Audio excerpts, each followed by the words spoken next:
તો નમસ્કાર ગુજરાત, સ્વાગત છે આપ સૌનું આપણી ચેનલ ફોર કે અપડેટ ઉપર। ત્યારે દેશ દુનિયાના તમામ ખેડૂત સમાચાર તેમજ ગુજરાત રાજ્યને લગતા તમામ મોટા સમાચાર જોવા માટે ચેનલને સબસ્ક્રાઇબ અને વિડીયોને લાઇક કરવાનું ના ભૂલશો। ત્યારે ખેડૂત જગતના 11 મોટા સમાચારની વાત કરવામાં આવે, સૌથી પહેલાં એની હેડલાઇનની વાત કરવામાં આવે તો મિત્રો હવે ગુજરાતમાં આજથી મોકું થયું છે પેટ્રોલ। જે આ દોસ્તો સર્વર ડાઉન થતાં ખેડૂતોના કામ અટવાયા છે તો હડતાળનો અંત આવ્યો છે અને રાબેતા મુજબ હવે ટ્રકો ચાલશે। ત્યારે બેંક ધારકો માટે મહત્વનો નિર્ણય લેવામાં આવ્યો છે તો નવા વર્ષે અંબાલાલ પટેલની આગાહી સામે આવી છે। ત્યારે ગુજરાતમાં 450માં ગેસ સિલિન્ડર આપવા માટે માંગ કરવામાં આવી છે। ત્યારે મહિલા કર્મચારીઓના પેન્શનને લઈને સરકારનો મોટો નિર્ણય સામે આવ્યો છે। ત્યારે દોસ્તો બાળકોને સ્કૂટી કાર ચલાવવા આપી તો વાહન માલિકને 3 વર્ષની જેલ થશે અને રામ મંદિરમાં સામાજિક સમરસતા જોવા મળી રહી છે। ત્યારે રેલવેના મુસાફરો માટે મહત્વનો નિર્ણય તો કેન્દ્રને આઈસીયુ અંગે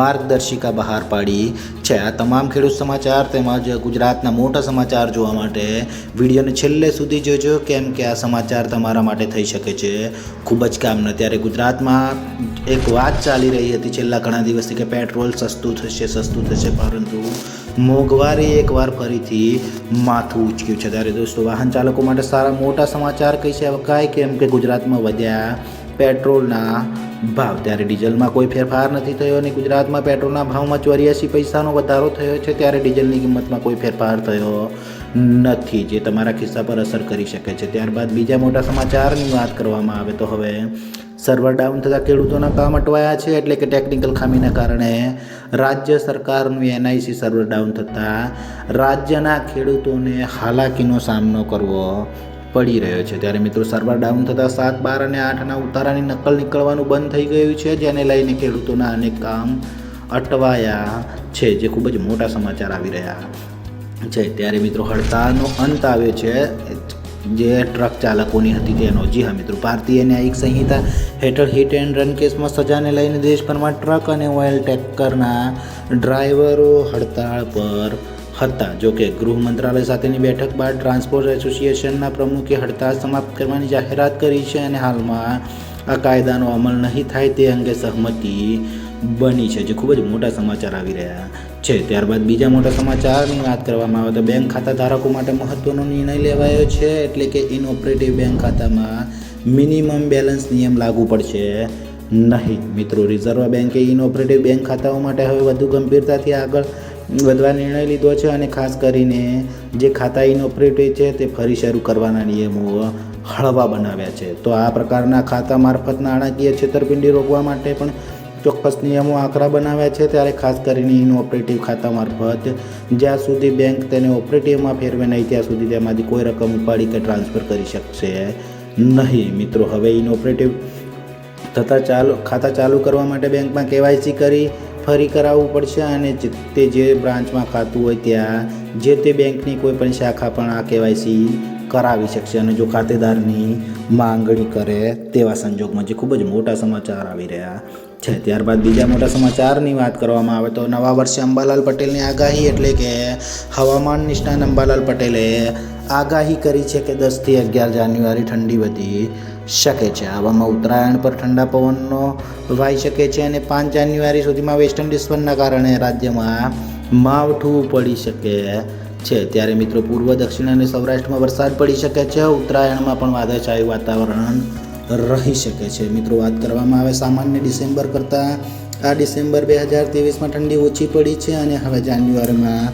ઠંડી કેવો રહેશે તે જોવું રહ્યું છે, જે ખૂબ જ મોટા સમાચાર આવી રહ્યા છે। ત્યારબાદ મિત્રો બીજા મોટા સમાચારની વાત કરવામાં આવે તો હવે બાળકોને સ્કૂટી કાર ચલાવવા આપી તો વાહન માલિકને 3 વર્ષની જેલ થશે, એટલે કે 18 વર્ષથી જો ઓછી ઉંમરના બાળકોને વાહન ચલાવવા પર સંપૂર્ણ પ્રતિબંધ લગાવી દેવાયો છે। જી હા મિત્રો, ઉત્તર પ્રદેશ સરકારે સગીર યુવક યુવતીઓ પર 2 વ્હીલર કે 4 વ્હીલર વાહન ચલાવવા પર પ્રતિબંધ લગાવે છે। જો કોઈ વાહન માલિક 18 વર્ષથી ઓછી ઉંમરના સગીરાને વાહન ચલાવવા આપે છે તો તેને 3 વર્ષની સજા અને 25,000નો દંડ કરવામાં આવશે, જે ખૂબ જ મોટા સમાચાર આવી રહ્યા છે. ત્યારબાદ મિત્રો બીજા મોટા સમાચારની વાત કરવામાં આવે તો હાલમાં જ ગુજરાતમાં 450માં ગેસ સિલિન્ડર આપવા માટે માંગ ઉઠી છે.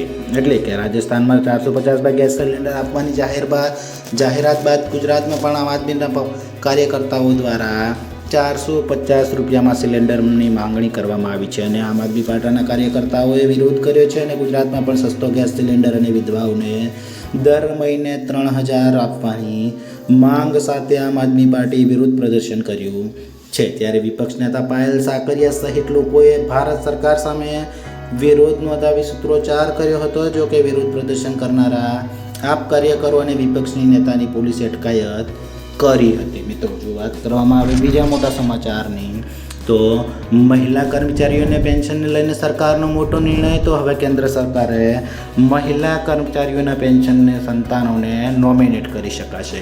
એટલે કે તેને લઈને મોટો નિર્ણય લીધો છે અને કેન્દ્રએ જણાવ્યું છે કે વૈવાહિક વિવાદના કિસ્સામાં મહિલા કર્મચારી હવે પોતાના પતિને બદલે તેના બાળકને ફેમિલી પેન્શન માટે નોમિનેટ કરી શકે છે. ત્યારે મિત્રો સેન્ટ્રલ સિવિલ સર્વિસીસ નિયમો 2021ના નિયમ મુજબ 50 સરકારી કર્મચારી અથવા નિવૃત્ત સરકારી કર્મચારીના મૃત્યુ પછી કુટુંબ પેન્શનની મંજૂરી આપી છે, જે ખૂબ જ મોટા સમાચાર આવી રહ્યા છે. ત્યારબાદ મિત્રો બીજા મોટા સમાચારની વાત કરવામાં આવે તો હવે રામ મંદિરમાં સામાજિક સમરસતા જોવા મળી છે. ત્યારે 22મી જાન્યુઆરીએ અયોધ્યામાં રામલલ્લાની પ્રાણ પ્રતિષ્ઠા થવા જઈ રહી છે. ત્યારે રામ મંદિરમાં 24 પૂજારીઓ પોતાની સેવા બજાવે છે. ત્યારે આ પૂજારીઓની પસંદગીમાં સામાજિક સમરસતા જોવા મળી છે. એટલે કે તેમાં સામાજિક સમરસતા અપનાવાય છે. એટલે કે પૂજારીઓની પસંદગી તેમની જાતિના આધારે નહીં પરંતુ યોગ્યતાના આધારે કરાઈ છે. જો વાત કરવામાં આવે પસંદ થયેલા પૂજારીઓને તાલીમ અપાઈ રહી છે અને પસંદ થયેલા પૂજારીઓને 2 SC અનુસૂચિત જાતિ અને 1 OBC અન્ય પછાત જાતિનો સમાવેશ થયો છે. ત્યારે મિત્રો તાલીમમાં પૂજારીઓ યુવા ગુરુકુળ નિયમોનું પાલન કરવાનું રહેશે અને તેમાં ન તો કોઈ મોબાઈલનો ઉપયોગ કરી શકે છે કે ન તો બહારની વ્યક્તિ સાથે સંપર્ક પણ કરી શકે છે, જે તેને તાલીમના નિયમો છે. ત્યારબાદ મિત્રો બીજા મોટા સમાચારની વાત કરવામાં આવે તો હવે જો તમે રેલવેમાં મુસાફરી કરવા માગો છો તો તમારા માટે આ નિર્ણય મહત્ત્વનો છે. જી હા દોસ્તો, ભારતીય રેલવે દ્વારા સુપર એપ બનાવવામાં પર કામ ચાલી રહ્યું છે. તેમાં રેલવે ટિકિટ બુક કરાવવાથી માંડીને ટ્રેનોને ટ્રેક કરાવવા જેવી વિભિન્ન અલગ અલગ એપની જગ્યા સુપર એપ લઈ લેશે. આ સુપર એપ બાદ પછી અન્ય એપ બનાવવાની જવાબદારીને કોઈ એપની જરૂર નહીં પડે. એટલે કે રેલવેના સૂત્રોએ જણાવ્યું છે કે સુપર એપની બનાવવાની જવાબદારી નોર્ધન એટલે કે ઉત્તર રેલવેને અપાઈ છે, જેના માટે 86 કરોડ 56 લાખ રૂપિયાનું બજેટ નક્કી કરાયું છે. અને રેલવે અધિકારીઓને જણાવવામાં આવ્યું હતું કે નવા સુપર એપમાં ટિકિટ બુકિંગ કરાવવાથી લઈને કેન્સલ કરાવવા અને ફ્રૂડ ઓફ ટ્રેક અને ટ્રેનોની સ્થિતિ જાણવાનો વિકલ્પ રહેશે, જે ખૂબ જ મોટા સમાચાર આવી રહ્યા છે. ત્યારબાદ મિત્રો બીજા મોટા સમાચારની વાત કરવામાં આવે તો કેન્દ્રએ ICU અંગે માર્ગદર્શિકા બહાર પાડી છે. એટલે કે કેન્દ્ર સરકારે હોસ્પિટલો માટે ICU સંબંધિત માર્ગદર્શિકા જારી કરી છે.